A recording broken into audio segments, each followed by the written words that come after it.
Good afternoon, everyone. Welcome back to Starkey Farmstead, where I'm going to give you the truth that you weren't going to hear anywhere else, especially on TikTok. There are a couple of things that we need to discuss, and that is women's right to vote here in America, the red lipstick movement, and the boycott set up for February 28th across America. So I need you to do me a couple of things. Make sure you're subscribed, hit the like button, drop over in chat, tell me who you are and where you're watching from. That's all I ask of you. Now, let's talk about this HR 22. Sounds a little boring because it is, but this is the bill that has liberal women across America freaking out. They're freaking out. I mean, didn't you know that if you're a married woman that has changed your name, if this bill passes, you'll no longer be able to vote? Didn't you know that?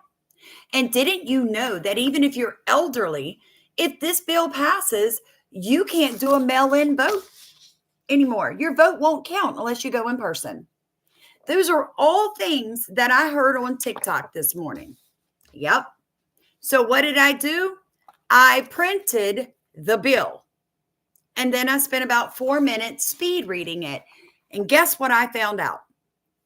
I found out that this bill does not affect married women at all. At all. Guess what else I found out? That you can still mail in your voter registration cards. Yep. They'll still be mail in ballots. Guess what else I found out? That this bill is based on Real ID Act of 2005, which is going to be going in effect across America May 2025. So if you're going to fly on a plane, you're going to have to do everything already and you'll be good to vote. So what did this teach me?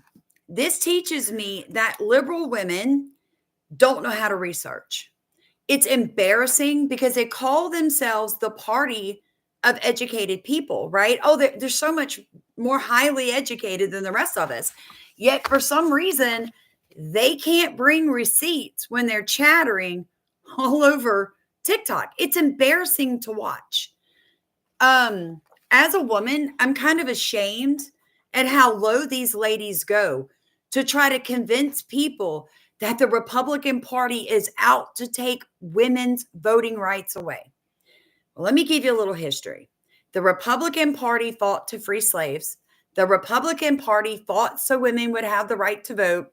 And the Republican Party were the first ones to ever allow Black people in positions of power. Yeah, they're educated idiots. Yes, they are. Somebody just wrote, my dad called those people educated idiots. So all they're asking in this bill is that during federal elections, so this has nothing to do with states, it has to do with federal elections, that people who are not United States citizens have to be taken off of the roll. In other words, when they go to get a driver's license, you can no longer give them an application to vote in federal elections.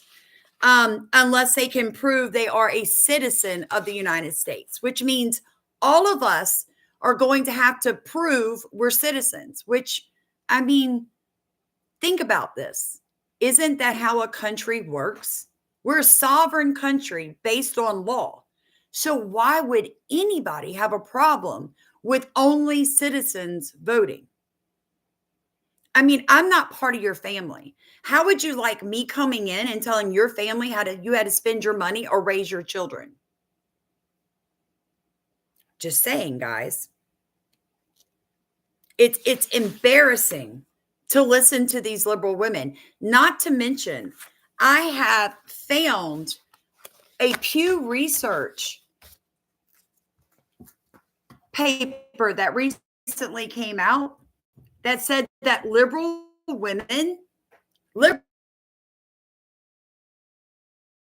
people in the United States, the emotion of it, about it, but they have no facts to back them up. None.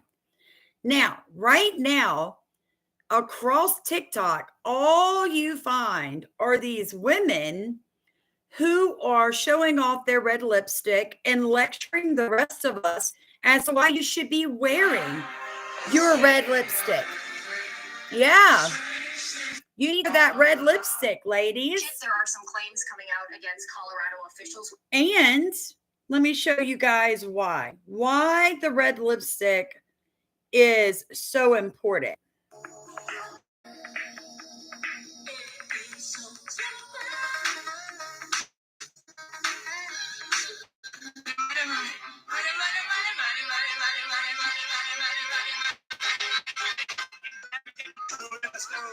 Did you know there's an actual political meaning behind wearing red lipstick? Because yeah, I did. I know this. I'm not going to stop wearing this for the next 4 years. During World War II, wearing red lipstick actually became symbolic for a variety of reasons. I was today's years old when I found out that the mustache man actually hated red lipstick. She means Hitler. He actually sought to ban cosmetic surgery from Germany altogether. As you can imagine, wearing red lipstick actually became symbolic of victory against the mustache man's regime. And we all know what mustache man I'm talking about. So it actually became a symbol against fascism as a whole. And for all my Brits and Americans watching, wearing red lipstick actually became a symbol of patriotism. For example, after 1941, the US military actually made it mandatory for women joining the army to wear red lipstick. In fact, allied governments between the US and the UK actually teamed up to create an entire campaign to encourage women to wear red lipstick. It was quite a uniting feat because, as you can imagine, the US and the UK used this to unite people as a way to say a big F you to the mustache man and his regime. And funnily enough, lipstick in Britain actually was not rationed during the war because, as the food ministry would describe, cosmetics are as important to women as tobacco is to men. But before the war, red lipstick was often described as promiscuous and so it was often avoided completely. However, as the women's suffragette movement increased in popularity, this bad boy became a symbol of rebellion and freedom. Because in the 1920s, a suffragette march actually went past Elizabeth Arden's studio where she was handing out, no joke, red lipstick to the women passing by so they could stand up and fight for women's rights and look good doing it. But as you see this red lipstick discourse pop up everywhere on your timeline, remember the history of women that paved the way for you to wear it so proudly. Did you? So why are they wearing red lipstick now? Because of HR 22 that demands that illegal aliens not vote in your federal elections? I don't know. Right. Like it's such a waste of time. But like I said, as I've been doing some research, I'm finding these reports that say things like liberals are more depressed. Liberals are more likely to need mental health evaluations and medication. And guys, it's obvious. It's obvious when women like this. You are red or blue, you need to listen up.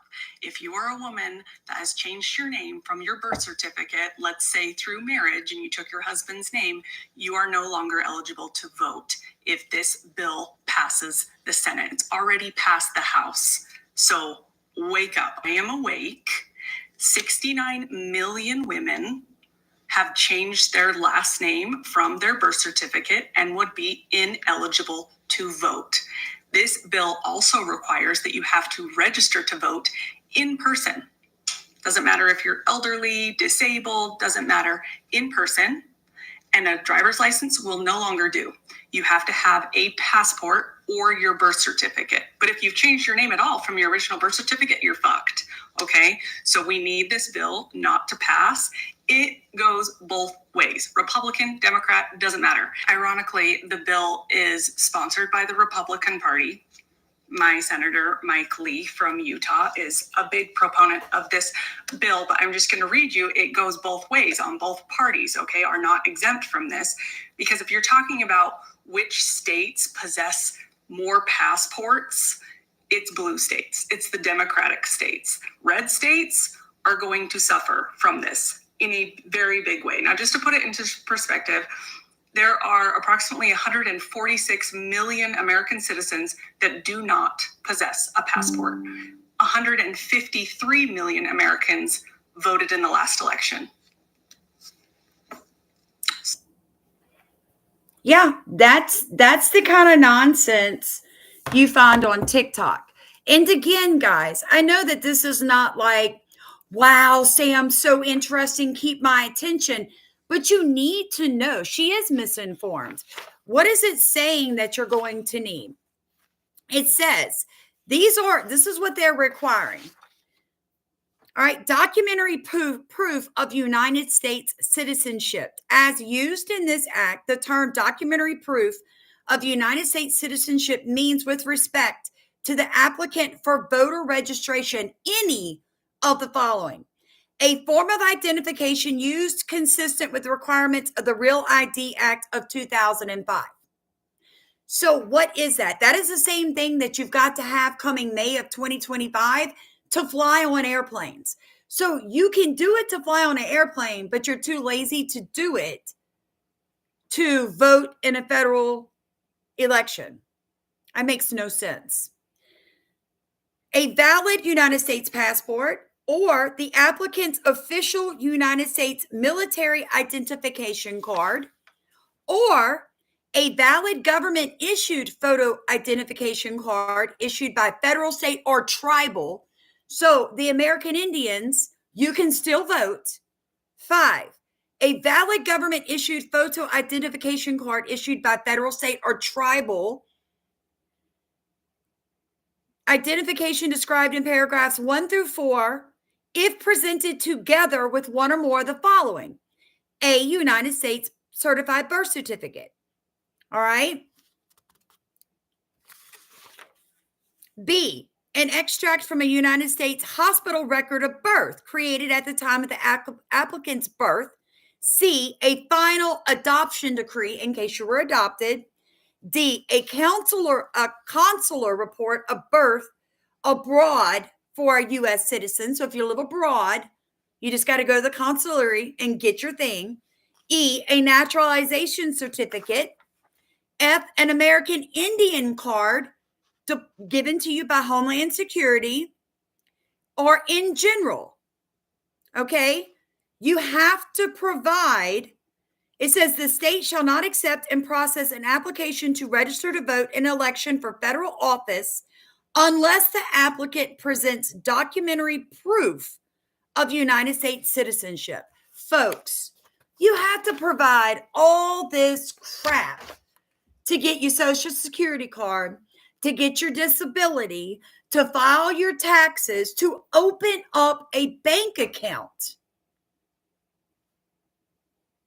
Right. Truther 1973 said Real ID is also needed to enter most federal buildings.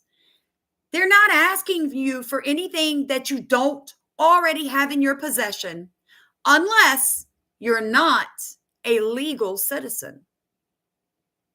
Now, how she decided that women who have changed their last names can't vote, I don't know. I read the entire HR 22. It never says that. This woman got 600,000 views on her little rant about you're going to lose your right to vote. And all of it was misinformation. Yet people keep feeding into that. It's amazing when I get on here and I realize how much information is incorrect. Now,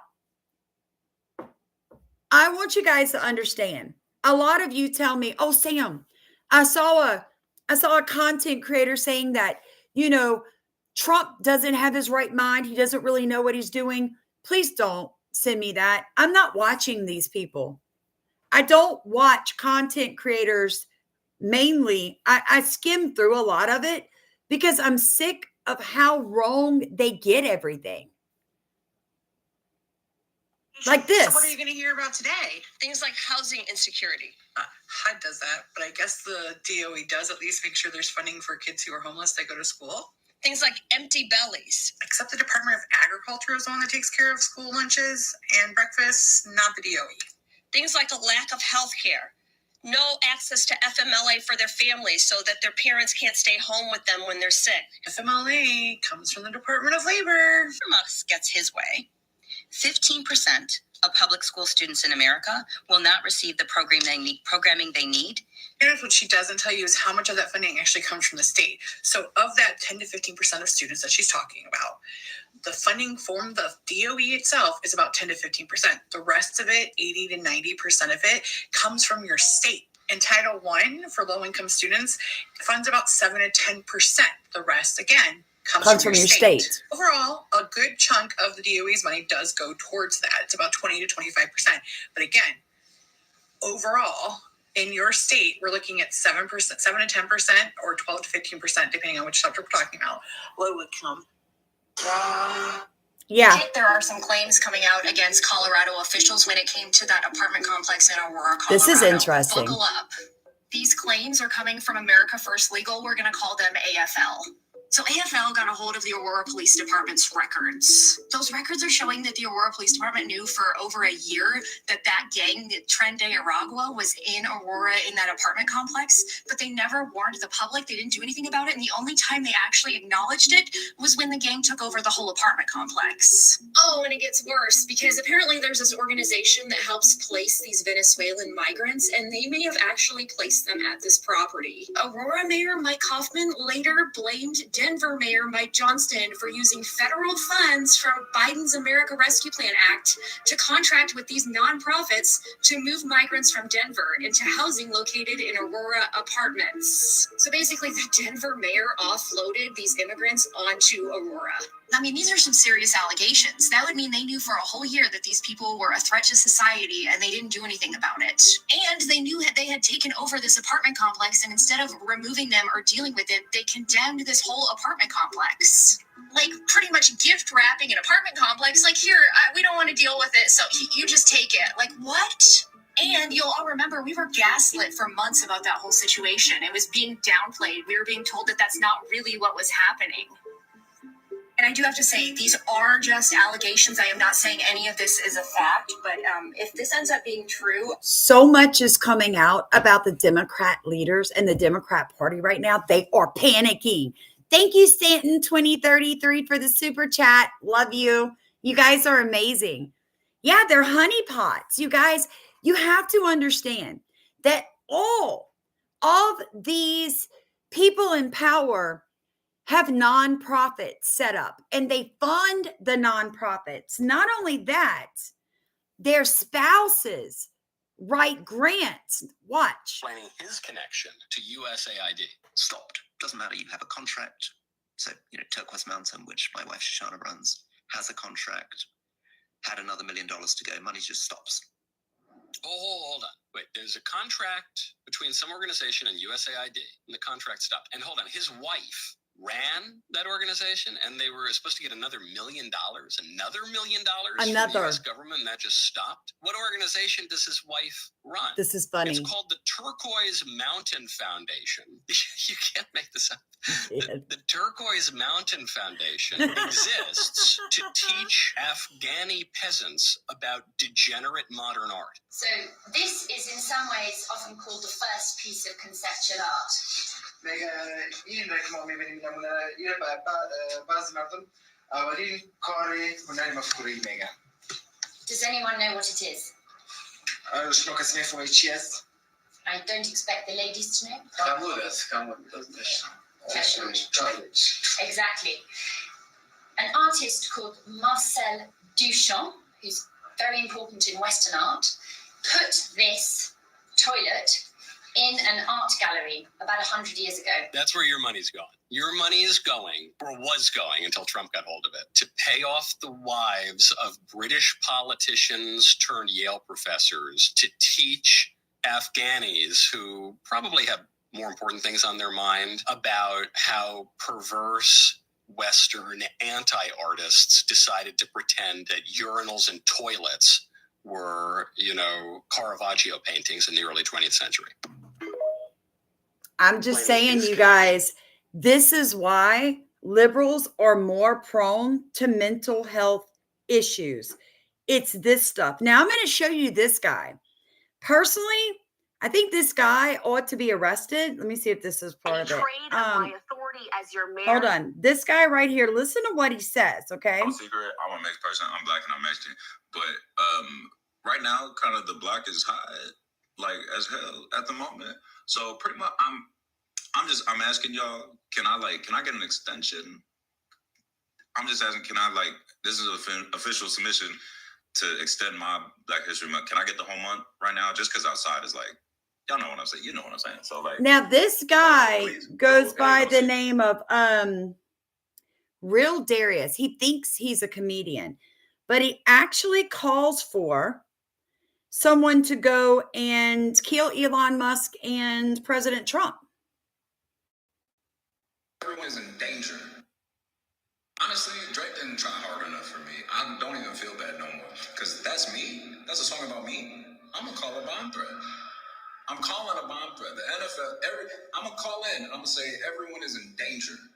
Everyone's in danger. Honestly, Drake didn't try hard enough. Yeah, he's very mentally unstable. What happened to that insurance boy in Manhattan? But what you might not have known is that the stock that he was the CEO of went up like a lot after this happened. So I guess my question is, like, if I were inspired, like, would that be insider trading? Like, if I were to like get up and go, You hear what he's saying? If I went and killed somebody and then traded stocks on their death, would that be insider trading? Like, obviously, this is all coming down, crashing and burning. Like, this America's gonna implode very soon.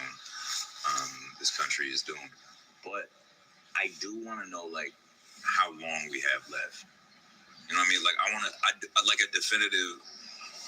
Like, I want to know, when do I need to stop, like, trying? You know what I'm saying?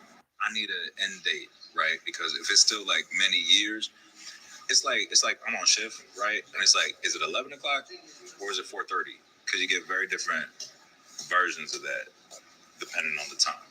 He thinks because he's on TikTok that he's safe. And it's really, you guys, he needs to be turned into the police and somebody needs to do something with him because he's a danger. Like when he was saying, I would threaten a bomb threat. I mean, he's got another clip out where he basically says somebody needs to take one for the team and go and kill Trump and Elon and give your life up for it. So why the FBI and Homeland Security hasn't picked this dude up, I don't know.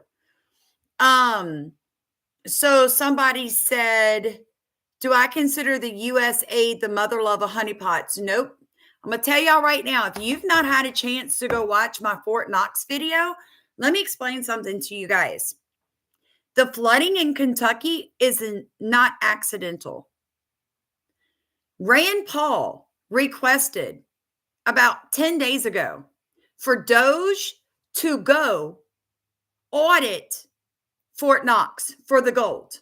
It's been since 1974. It's been 50 years since somebody has actually weighed the gold, tested the gold, checked the gold to make sure it's actually gold and it's the right amount. 50 years. We have reports that Britain, the banks are unable to meet their debt levels. All of a sudden, we have gold flying back into the United States left and right from all these countries, Britain at the top of it. And all of a sudden, as soon as Rand Paul says, hey, Doge, can you audit Fort Knox? And Elon Musk is like, yeah, we'll do it. A flood hits Kentucky, and not a little flood. It's horrific. Then the last senator to go into Fort Knox and supposedly look at the gold was Mitch McConnell. You can't make this up. Then in 1958, a book was written called Goldfinger, and it was about a rich man from Britain, a criminal that comes to the United States and steals the gold out of Fort Knox. And he calls it Operation Grand Slam. I have a video out. Just put it out yesterday. They're probably trying to shadow ban it. So I need you guys to go and watch the video. Share it. Because I don't believe there's any gold left. And I believe that they would literally flood Kentucky to keep us out. I'm just saying. We'll see, won't we? Yeah, Amanda Faye said Kentucky here, 14 deaths, 2 hypothermia, and the rest is from flooding. Now, we're still waiting on our snow results. I will let you guys know when that comes in. But I'm telling you guys now, I really feel like we're going to find that it's a lot worse than we realized. So I want you guys to listen to this. Let me find it. Hold on. The idea of a Latino freeze is growing. The idea is for Latinos to stop shopping at big stores and restaurants like Target, Walmart, and McDonald's, places that recently rolled back their DEI programs. The move followed similar action by the White House and federal government. If you don't respect our community, then, you shouldn't have our dollars. Civil rights leader Dolores Huerta is helping lead the charge for a national boycott. Comedian John Leguizamo is also on board and is pushing for a national freeze on all shopping February 28th, calling it an economic blackout. The call to action for the Latino freeze is targeting specific brands. Dr. Caroline Chen is professor at San Jose State School of Business. Dr. Chen says that Latinos make up $3.5 trillion in buying power, meaning this isn't an idle threat. But she also notes a successful boycott would need to be a prolonged one, lasting longer than a month. So, the idea of a Latino... My question is, how many of you are going to get in on that? I'm just saying, I fully intend to shop, and spin on February 28th. Because every time they do something crazy like that, I push back. That's just me. It's just me. It's just how I am. I see their nonsense and I push back.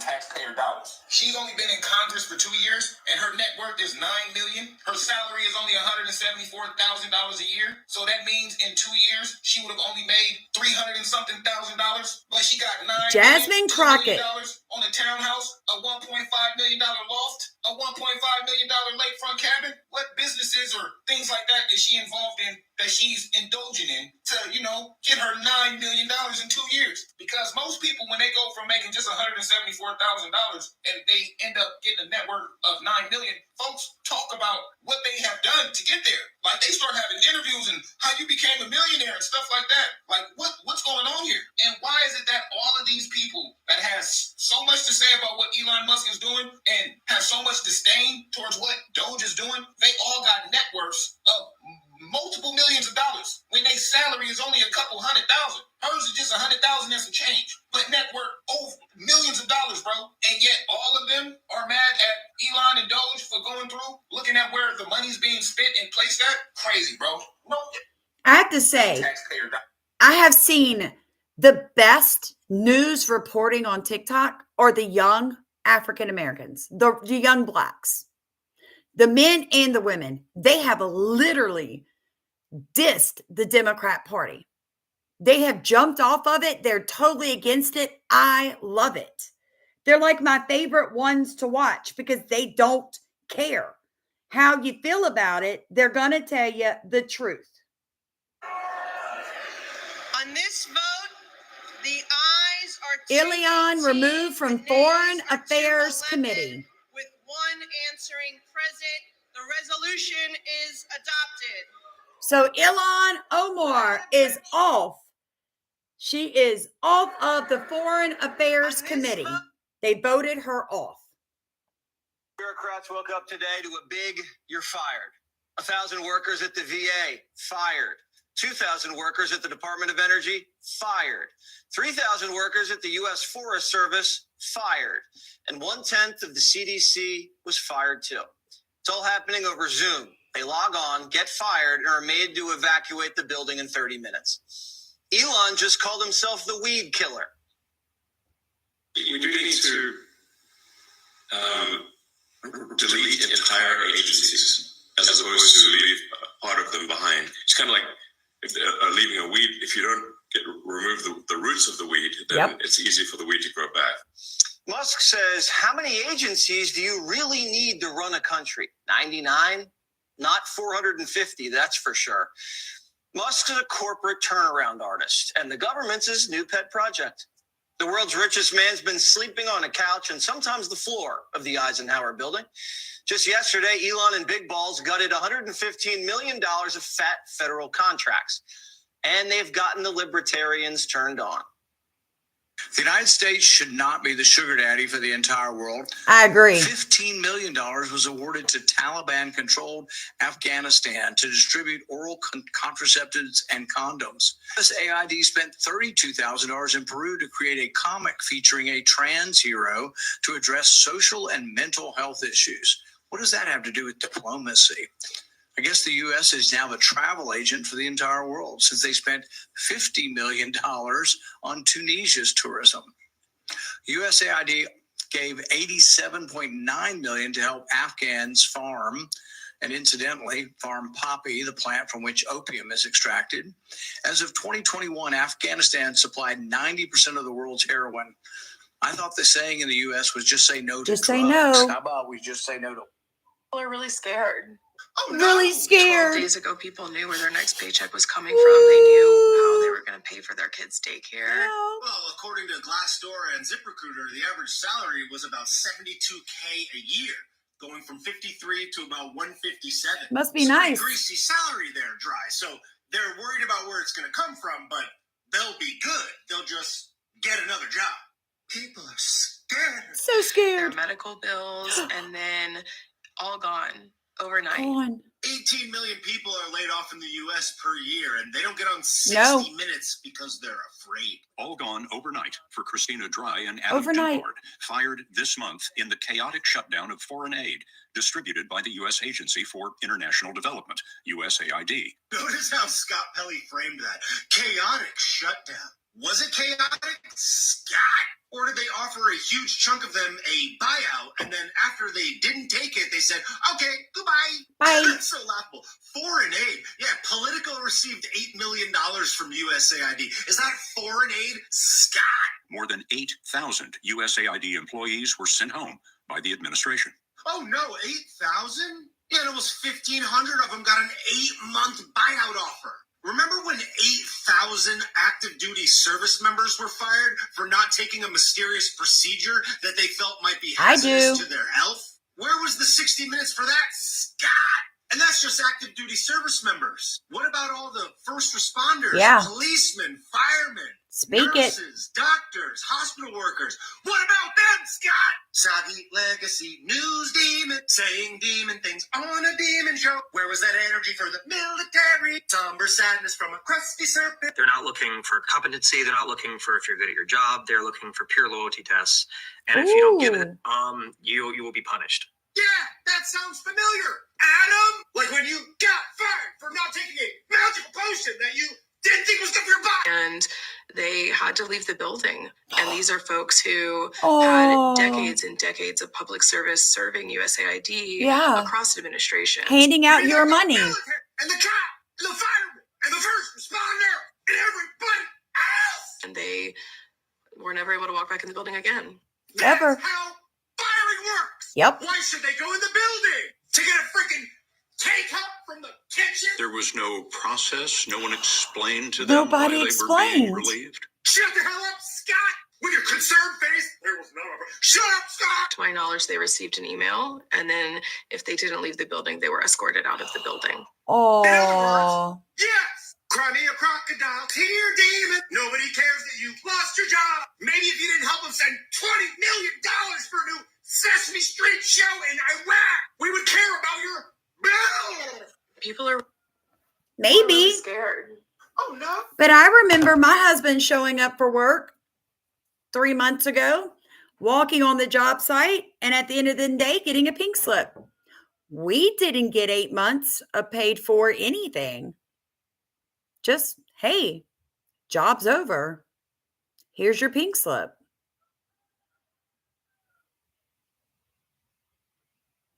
"60 Minutes didn't interview us."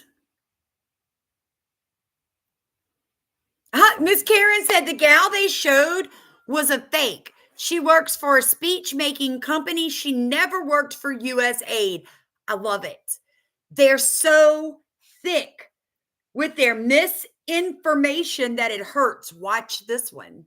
You really can't make this up, even if you were the WWE's producer. Judge John McConnell, I mean, he has to be related to Mitch McConnell, given how corrupt they both are. The judge overseeing one of the 50 lawsuits Democrats filed against President Trump's agenda, who ordered the Trump administration to unfreeze Inflation Reduction Act funding. Turns out this man has more conflicts of interest than a man with multiple wives. I'm gonna let you guys guess in 3, 2, 1. Boom! He disclosed that he owns $250,000 of stock in a company that received $75 million from the Inflation Reduction Act. Well, there we go. This judge needs to be kicked off the case now. The naysayers might say, well, George, the company received money from the Inflation Reduction Act, but it's not like they're going to receive future money, so this judge's decision has nothing to do with anything, because they're not going to receive any money that would have affected his stock in But the it company. does. Well, no. They're going to keep receiving more funding. They received $75 million and are still receiving more. By the way, it's some company, zero emissions, that gibberish. I have a dream like Martin that one day federal judges who blatantly ignore the Constitution and overstep their authority by derailing a duly elected president's executive actions, which he is constitutionally empowered to do, get impeached by Congress and embarrassed on a national stage. That's all I ask. That's my dream. Mine too, friend. Mine too. You really can't make. Mine too. This is what America's fighting for right now. We're fighting to show the world that this is not okay. But mark my words, both Republican and Democrat are dirty as hell. It's why you don't have term limits. It's why you don't have them passing legislation so that they can't play on the stock market. It's why they're all worth millions. And if we want it to stop, we're going to have to fight a little harder. Because it's not just going to end, guys. It's not just going away. It's not just disappearing. I understand a lot of people don't get that, but it is the truth. This one's funny. America right now. So You can't pee in 4% of America. in 4% of America, it is illegal for me to use the men's restroom in government buildings. So, because of the biology bill that they just passed. Yes, because I am biologically female, I cannot use the men's restroom in Florida or Utah. What would you say to people who would say, well, just use the family restroom or a gender neutral restroom if it's available? Like, what would your thoughts on that be? What am I supposed to do if there isn't a gender neutral restroom available? Am I supposed to just hold it?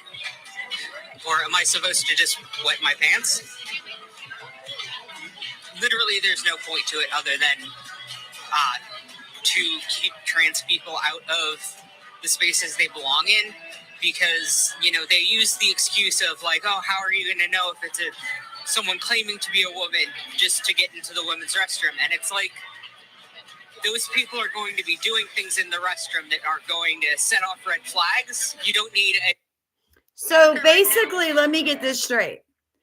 Because this woman wants to be a man, we women can't be protected in women's spaces because she said there'll be red flags. Well, the point is, darling, that it's too late once the red flags are being, pointed out. It's already too late. Did you guys see this?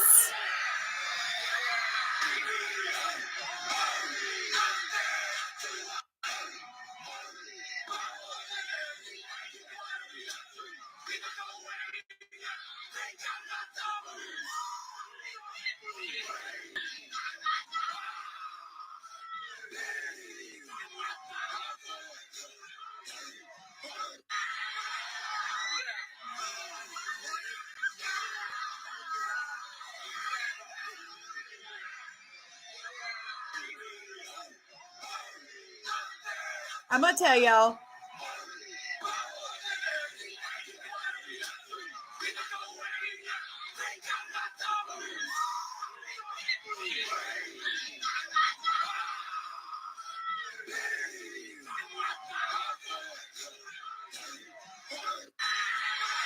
All right. That's a church group out of New Zealand, basically performing the haka in front of a rainbow parade, wearing t-shirts that say real men. And the police had to basically push them out of the way so the rainbow parade could go forward. So I saw your sister when you were, since y'all didn't believe me last time. So shout out to anyone watching this who Okay, phobic means whoever came up with this. Another situation in New York, President Trump's administration may be getting involved with, this time to shut down 2 centers in the city where drug users can go to do illegal drugs under the watchful eyes of supervisors. It's an effort to help cut down on overdoses and deaths, but now there's a new effort under the president to close them. Investigative reporter Dan Kraut has been covering this controversial center issue for years, and he has the new developments. We've taken you behind the closed doors of the overdose prevention centers called On Point NYC. So over here, we have all the supplies you might need to use drugs from a variety of different sizes. Syringes, cookers, tourniquets, band-aids. Places for people to go to do illegal drugs under supervision. They watch people ingest heroin or any drug of choice. If they start to overdose, they help prevent it, most times by giving the person oxygen. Dip this end in, let it sit for 20 seconds. And they also help test the person's drugs first to ensure it doesn't have a fatal amount of fentanyl inside. The director of the centers told us shortly after opening that they help save lives. They've been pretty amazing. They really have been. We have results in numbers. Since opening, they say they've intervened in more than 1,700 overdoses.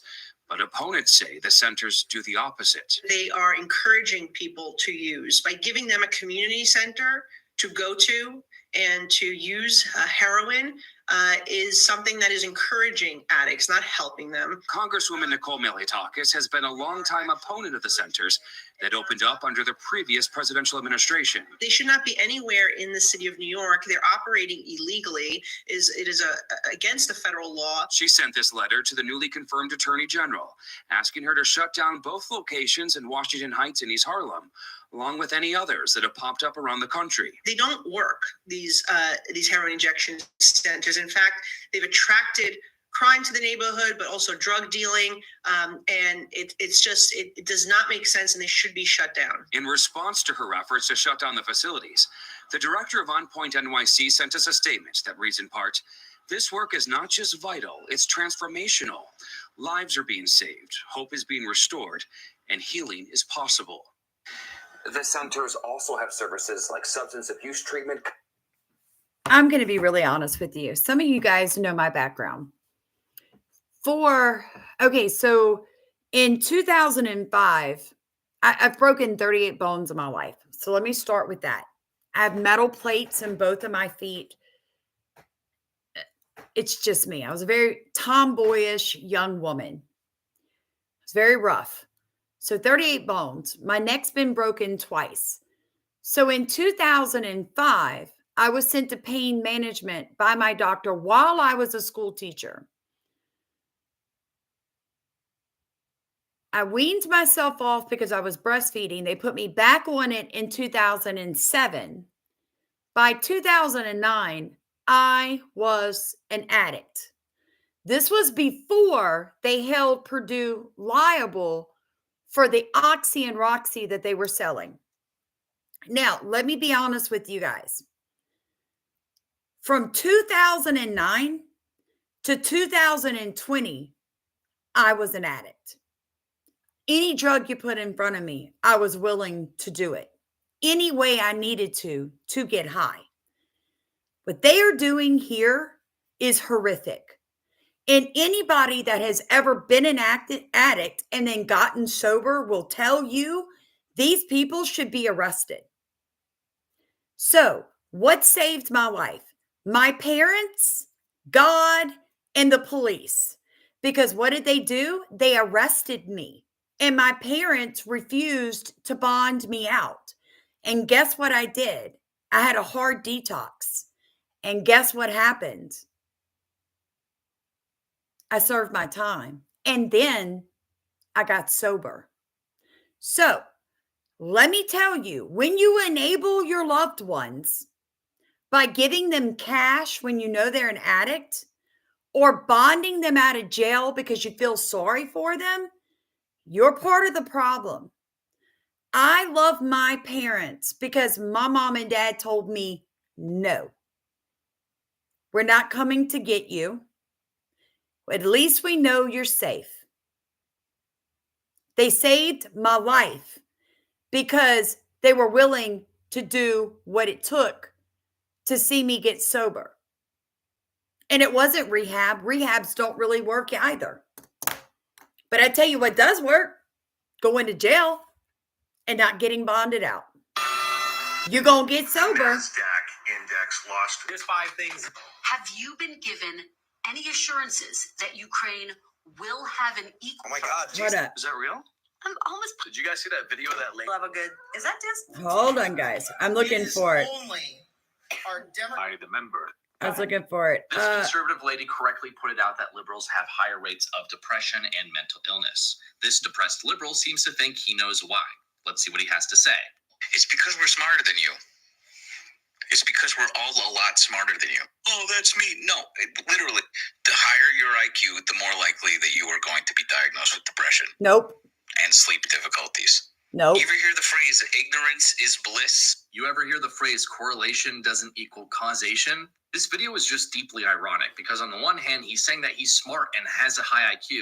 On the other hand, he just Googled something real quick, read the first thing that came up, and assumed that it was true because it agreed with his preconceived biases. So he's exhibiting low IQ traits like confirmation bias and motivated reasoning while saying he has a high IQ. But anyways, on the topic of mental illness and intelligence, there have been a lot of studies on this over the years. More recently, this paper reviews many of these studies, including the exact one he's citing. They report that a majority of these studies have sampling bias, lack of control groups, or insufficient sample sizes, specifically the studies that agree with what he's saying. In this paper, they go over much more rigorous data and fix a lot of these issues. What they found is that the high G factor group, or the higher IQ group, did not have more mental health disorders than the average G factor group, and that they were less likely to have general anxiety and PTSD. If he just would have scrolled down a little more on Google and done actual research, he could have found this, but he didn't. He was lazy. He has confirmation bias. Now, in addition to this, there are studies that look at IQ differences in political parties, like the Republicans and Democrats. Republicans exhibit slightly higher cognitive ability than Democrats. They have slightly higher IQs, though there really isn't a massive difference. But Republicans also have higher political intelligence. They know more about politics in the United States. They know more about the governmental system, and they know more about the current events. On citizenship test, civics test, test on political knowledge, Republicans consistently score higher than Democrats. Whoop, whoop. And when I say consistent, I do mean very consistent. We have studies going all the way back to the 90s. This one's in 2016. Republicans consistently understand politics more than Democrats. So no, the liberal mental illness does not come from a higher intelligence. That can't possibly be true because they tend to have lower intelligence. This conservative lady correctly pointed out that liberals I have love higher that. rates of depression and go ahead. I can't get it. There it goes. I love that because I'm so sick of the left and the way that they claim that they're so much more educated. No, let me explain something to you. I've told y'all before, I'm one semester from a doctorate. It's not that the left is more educated. You have more paper behind your name. That doesn't mean you're educated. And I just showed you guys examples of women, liberal women, getting on here telling 644,000 people that this means if you're married, you can't vote. I printed it, I read it, and it doesn't say anything about married women not being able to vote. Sorry. I'm not getting behind your blue bracelet, your cute winter boots, your red lipstick. You have to have movements so that you can meet strangers, so that you have people that you can talk to. Because what is proven through studies is that liberals are more lonely than conservatives, that you are more mentally ill than conservatives, that you're afraid more often than conservatives. You know why I don't walk around in fear? Because I can read. And rather than listening to you tell me that my last name is my husband's, which makes me ineligible to vote, I printed it on my home printer and I read it. And guess what? I'm not afraid. In fact, I would like all of you to call your representatives and get this pushed through. Why? Because the only thing it stops is illegal aliens from voting in federal elections. But she couldn't say that, could she? She had to scare you because she couldn't be honest and say, I'm a liberal who wants illegal aliens to vote, so my party's always in power. No, she had to scare people. So all of you need to do your work and make sure your elected officials know you want this passed. Because in all honesty, I think it'll be a long time before we see a Democrat in power again. Yeah, I think it's probably going to be a good 20 years before the Democrats control anything in Washington unless they steal it. That's just me. Just like I told y'all, watch what happens to Eric Adams.